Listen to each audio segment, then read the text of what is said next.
Idaho Matters podcast is brought to you by St. Luke's On-Demand Virtual Care, which allows patients to see a provider from their home using a computer or smartphone with on-demand care for common ailments, such as a cough, sore throat, or a sinus issue. More information at stlukesonline.org. In collaboration with Boise State Public Radio, the Community Library presents a new podcast, Sheep Stories. I'm host Vance Cunningham. Join me as we listen through the archives of the Trailing of the Sheep Festival to learn about the Scottish, Basque, and Peruvian immigrants foundational to the sheep herding industry over the past century.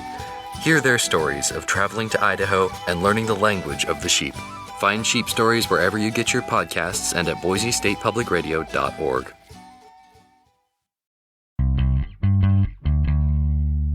More Idaho Matters right now. We wanted to end today's show on a bit of a somber note. Idaho State University professor Dr. Jeff Meldrum has died. According to a note from his family on Facebook, Meldrum spent decades teaching and researching a variety of subjects, but he was known worldwide as Idaho's preeminent researcher on the existence of Bigfoot. In fact, we had the chance to have such a great conversation with Jeff back on the show in September of 2018. So we wanted to bring just a little bit of that conversation to you today. So let's take a listen. Okay, so you are a doctor of science. You research Bigfoot. Do you believe there is enough evidence that Bigfoot actually exists?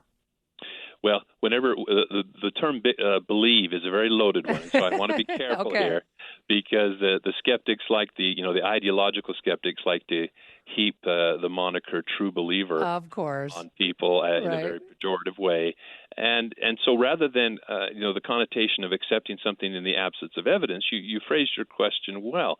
I'm quite convinced that these creatures exist on the basis of the evidence that I have examined. Over 300 footprint casts in my laboratory, this remarkable film, the DNA work, and the hair analysis and identification that we're pursuing. All these different lines of evidence make for a very compelling case. Now, I acknowledge and recognize that the standards of zoology require a type specimen. And there are those misguided souls who will say things like the science starts once you have a body.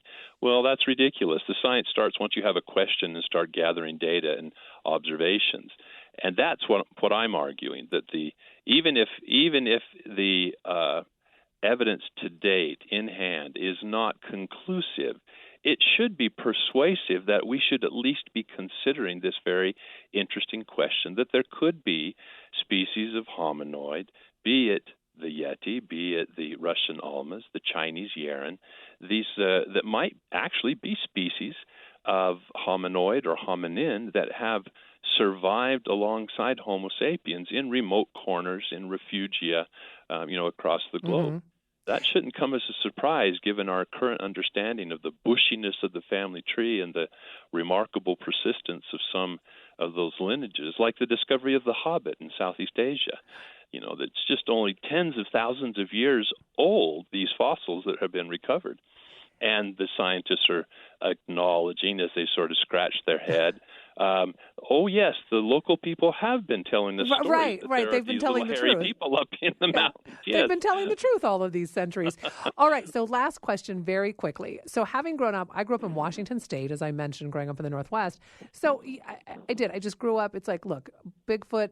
There's evidence there. What about Bigfoot? Is there evidence that he could actually be in Idaho as well? Because it seems like, they'd roam.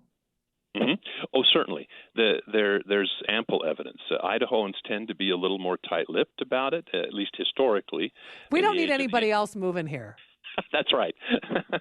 In the age of the internet, even there aren't nearly the reports. I mean, I'm stopped on a regular basis. I can hardly make it through the grocery store without someone sharing an experience that they've had, and so yes, of course, wherever the sort of rule of thumb is, if a black bear can make a living in that particular habitat, then it's very likely that another large omnivore like a Sasquatch can.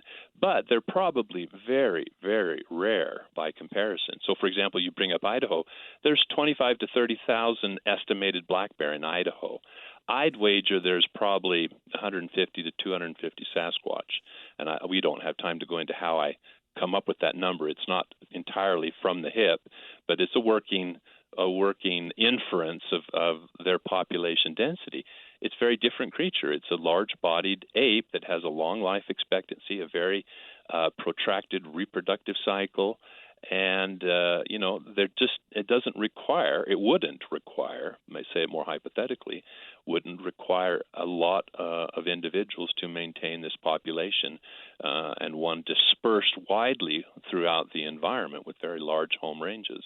Well, I really appreciate the conversation. I want to thank my guest, Idaho State University professor Dr. Jeff Meldrum, who studies anthropology, anatomy, and Bigfoot. Dr. Meldrum, thank you so much for the conversation. It was fun. Well, thank you for the opportunity. That was Dr. Jeff Meldrum speaking with us back in September of 2018 about his ongoing research into unanswered questions like those surrounding Bigfoot. We learned this week he has passed away after a brief battle with brain cancer, and we know he will be greatly missed by his family and by the Idaho State University community. You've been listening to Idaho Matters from Boise State Public Radio. I'm Gemma Gaudet.